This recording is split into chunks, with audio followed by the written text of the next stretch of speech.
ఏపీలో ఎన్నికలు సమీపిస్తున్న వేళ రాజకీయ పరిణామాలు వేగంగా మారుతున్నాయి. టికెట్ రాక కొందరు అసంతృప్తితో మరికొందరు కండువాలు మార్చేస్తున్నారు. ఈ క్రమంలో ఉభయ గోదావరి జిల్లాలో పొలిటికల్ వలసలు పెరుగుతున్నాయి. తాజాగా టీడీపీ కీలక నేత యనమల సోదరుడు వైసీపీలో చేరేందుకు రెడీ అయ్యారు. ఈ నెల 15 లేదా 17న యనమల కృష్ణుడు వైసీపీలో చేరనున్నట్టుగా సమాచారం.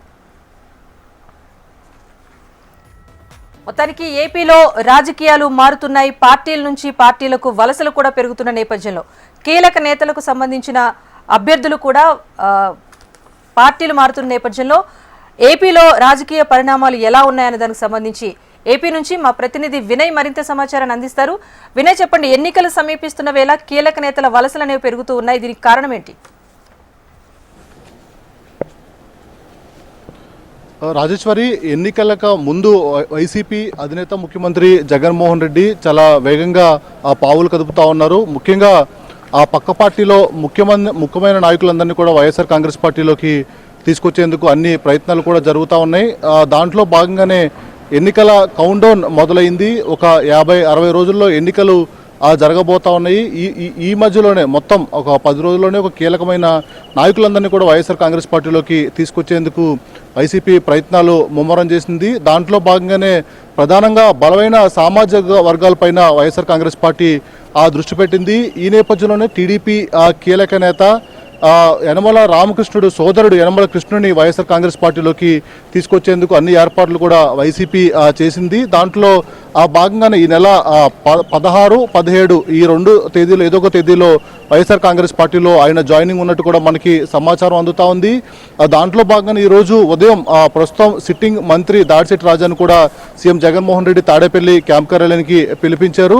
యనమల రామకృష్ణుని తీసుకుంటే పార్టీకి ఉపయోగకరంగా ఉంటుందని చెప్పి కూడా అతనితో చర్చించినట్టు కూడా మనకి తెలుస్తూ ఉంది. దాంట్లో భాగంగానే అందరూ ఓకే అనడంతో ఈ యనమల రామకృష్ణుడికి జాయినింగ్కి లైన్ క్లియర్ అయిందని కూడా చెప్పొచ్చు. టీడీపీలో చాలా కీలకంగా యనమల రామకృష్ణుడు ఉన్నారు.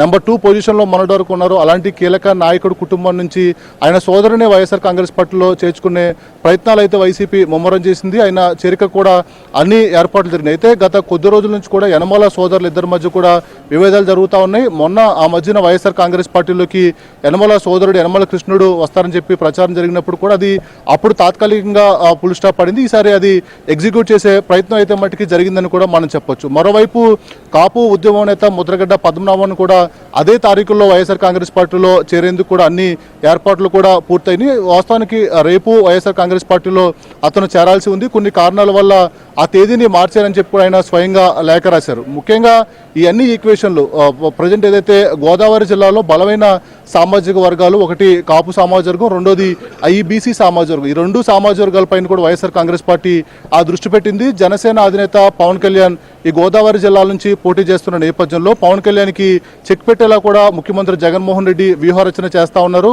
ప్రస్తుతం అయితే అటు కాకినాడ ఎంపీ స్థానం నుంచి పవన్ కళ్యాణ్ బరిలోకి దిగబోతున్నారని ప్రచారం జరుగుతుంది. అదేవిధంగా పిఠాపురం లేదా భీమవరం ఎమ్మెల్యే సెగ్మెంట్ నుంచి ఆయన బరిలోకి దిగుతారని ప్రచారం జరుగుతూ ఉంది. ఈ నేపథ్యంలోనే పవన్ కళ్యాణ్ మరొకసారి అసెంబ్లీకి రానివ్వకుండా ఎక్కడ పోటీ చేసినా ఓడించాలని ఒక లక్ష్యంతో వైఎస్ఆర్ కాంగ్రెస్ పార్టీ ముందుకెళ్తా ఉంది. మరోవైపు గోదావరి జిల్లాలో గతంలోకి వచ్చిన కంటే మెరుగైన సీట్లు సాధించాలని కూడా వైసీపీ భావిస్తూ ఉంది. దాంట్లో భాగంగానే నిన్న ఉమ్మడి గోదావరి జిల్లాల నేతలతో కూడా పార్టీ రీజనల్ కోఆర్డినేటర్ మిథున్ రెడ్డితో పాటు కీలక నాయకుడు సజ్జల రామకృష్ణారెడ్డి కూడా వాళ్ళందరితో కూడా సమావేశం అయ్యారు. ఎందుకంటే ఎన్నికలు దగ్గర పడతా ఉన్నాయి. మరోవైపు అటు పొత్తులతో Bharatiya Janata party, Janasena party, Telugudesam party 3 పార్టీలు ఏకమై వైఎస్ఆర్ కాంగ్రెస్ పార్టీ మీద అటాకింగ్ చేస్తున్న నేపథ్యంలో 2014 ఆ టైంలో ఈ పొత్తుల వల్ల కొన్ని కీలక పరిణామాలు చోటు చేసుకుని వైఎస్ఆర్ కాంగ్రెస్ పార్టీకి ఇబ్బందికరమైన పరిస్థితులు ఏర్పడ్డాయి కనుక ఈసారి 2024లో అలాంటి పరిస్థితులు మరొకసారి పునరావృతం కాకుండా ముఖ్యమంత్రి జగన్మోహన్ రెడ్డితో పాటు వైఎస్ఆర్ కాంగ్రెస్ పార్టీ నాయకులందరూ కూడా అలర్ట్ అవుతా ఉన్నారు. ఈ నేపథ్యంలోనే బలమైన సామాజిక నాయకులు చెందిన